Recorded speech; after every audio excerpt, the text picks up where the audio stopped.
So there's a pocket, there's two flaps of skin, okay, and there's a membrane in the middle.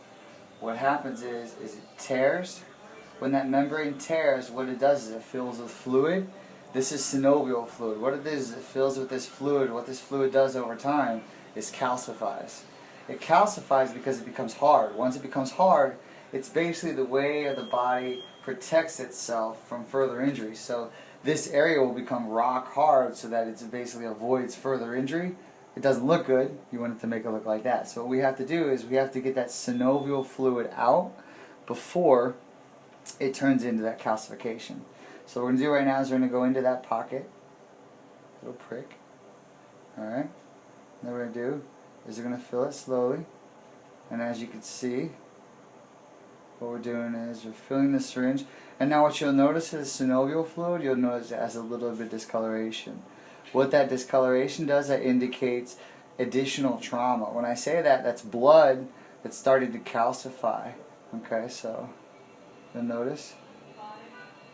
So that's a big pull. So that's one whole one right there. Okay. So we're gonna notice. So you'll notice right here, there's barely any bleeding because it's such a small needle head. What we do is use a small gauge. What you'll see is there's still a gigantic pocket in there.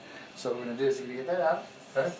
Now what we're gonna do is we're gonna go in and try and basically get another pocket. Okay. So what we're gonna do is we're gonna go in right here.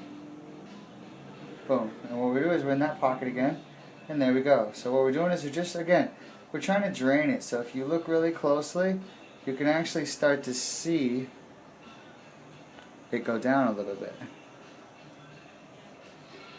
Cool. And one of the most important things when we're doing this, again, is just keep it clean. You know, when you're opening up a channel into the body, one of the most important things, especially in this game, is keeping it clean. So we're going to go here.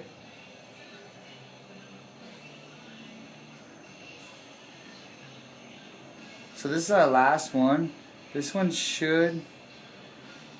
you should see some change in the structure of the ear on this one. Or not. So there's another one. So just so you guys can get an idea of what we're pulling here, these are done by units or cc's.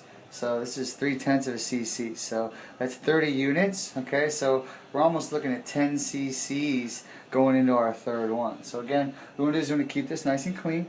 And you'll see, you can tell there's still a lot of fluid in there right there. So what this is the last one.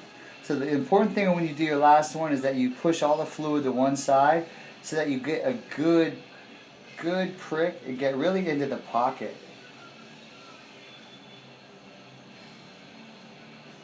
There, that was a really good one. So see how dark that one is? A lot of times what will happen is there's different pockets in there. So you'll actually engage a different pocket and you'll actually get a totally different pocket of fluid. So now you can see the change in the structure of the ear. See right there on that one? So now you see a visible change in the structure of the ear. Cool. So if you'll notice, so what we've done is we removed a lot of the fluid. There's a little bit of fluid left in there, but to avoid causing additional trauma to the ear, what we'll do is we'll just end it there, because the reality is the body's going to protect itself. So you see we got all the fluid out. Basically we'd like to get it back to where we started. So we started here, if you look real close. So we started here, we'd like to get it down to there, but for right now, we want to reduce the amount of trauma to the ear, and you'll see we've got most of the fluid out, a little bit of pocket in there, but like I said, it's going to fill back up either next time you change it gets a lot of blood flowing through his body. So that's your basic cauliflower ear, basic way to avoid cauliflower ear, one of the basic things that we have to do in fighting to stay safe and stay healthy.